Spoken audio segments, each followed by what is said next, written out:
বিশ্বে চলতি বছরের শেষ চমকটা ছিল সিরিয়ার। দেশটিতে রক্তক্ষয়ী দীর্ঘ গৃহযুদ্ধের অবসান ঘটেছে। চলতি মাসে স্বৈরশাসক বাশার আল আসাদকে হটিয়ে দেশটির শাসনভার গ্রহণ করেছেন বিদ্রোহী ইসলামপন্থী যোদ্ধারা।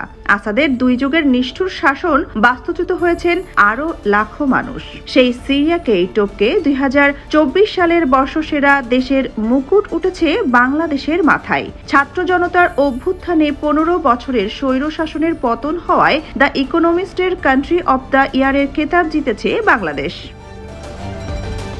প্রতি বছরের মতো এবারও বছরের সেরা দেশ নির্বাচন করেছে ব্রিটিশ সাময়িকী দ্য ইকোনমিস্ট। বৃহস্পতিবার এ বিষয়ে প্রতিবেদন প্রকাশ করে সাময়িকীটি। এতে জানা যায় 2024 সালের সেরা দেশ বেছে নেওয়ার ক্ষেত্রে চূড়ান্ত তালিকায় ছিল 5টি দেশ। বাংলাদেশ ছাড়াও সিরিয়া, আর্জেন্টিনা, দক্ষিণ আফ্রিকা ও পোল্যান্ড রয়েছে এই তালিকায়। শেষ পর্যন্ত দ্য ইকোনমিস্টের সংবাদদাতাদের মধ্যে উত্তপ্ত বিতর্কে বাংলাদেশকে বেছে নেওয়া হয়। এবারের বর্ষসেরা নির্বাচিত বাংলাদেশ ছাড়াও বাশার আল আসাদকে ক্ষমতাচ্যুত করায় রানার আপ হয় সিরিয়া। এছাড়া অর্থনৈতিক সংস্কারের জন্য আর্জেন্টিনা, খারাপ সরকারের বিপক্ষে গিয়ে নতুন সরকার গঠনের জন্য দক্ষিণ আফ্রিকা ও পোল্যান্ড এই চূড়ান্ত তালিকায় স্থান পায়।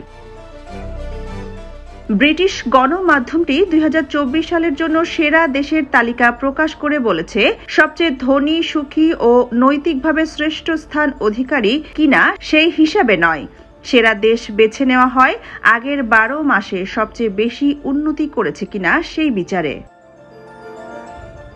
বাংলাদেশ সম্পর্কে দ্য ইকোনমিস্টের প্রতিবেদনে বলা হয়, আমাদের এবারের বিজয়ী বাংলাদেশ। দেশটিতে আগস্টে শিক্ষার্থীদের নেতৃত্বে আন্দোলনে থাকা শেখ হাসিনা সরকারের পতন হয়। তিনি একজন স্বাধীনতা সংগ্রামীর কন্যা।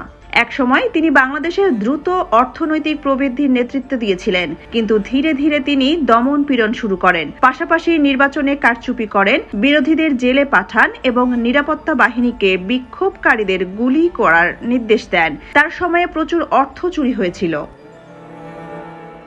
প্রধান বিরোধী দল বিএনপি দুর্নীতি প্রবণ মন্তব্য করে প্রতিবেদনে আরও বলা হয়, বাংলাদেশে ক্ষমতার পালাবদলের সময় প্রতিশোধমূলক সহিংসতার ইতিহাস রয়েছে।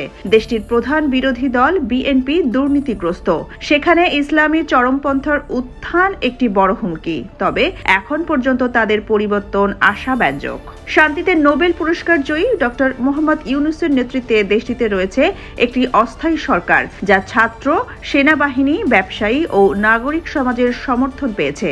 এ সরকার শৃঙ্খলা পুনঃপ্রতিষ্ঠান করেছে এবং অর্থনীতিকে স্থিতিশীল করেছে।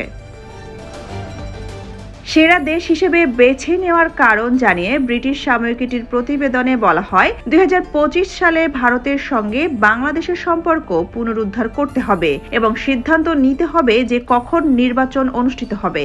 দেশটিকে প্রথমে আদালতের নিরপেক্ষতা নিশ্চিত করতে হবে এবং বিরোধীদের সংগঠিত হওয়ার সময় দিতে হবে।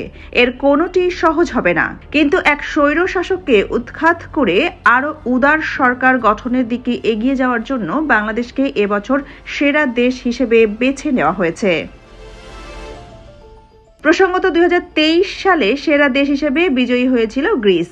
দেশটির দীর্ঘ আর্থিক সংকট থেকে নিজেদের টেনে তোলায় এবং একটি সংযত মধ্যপন্থী সরকার পুনর্নির্বাচিত করায় সেরা দেশ নির্বাচিত হয়। এর আগের বছরগুলোর বিজয়ীদের মধ্যে গৃহযুদ্ধ অবসানের জন্য কলম্বিয়া, রাশিয়ার আগ্রাসনের প্রতিরোধের জন্য ইউক্রেন এবং গণতন্ত্রায়নের জন্য মালাউই নাম রয়েছে। সোনিয়া খান, খবর সংযোগ।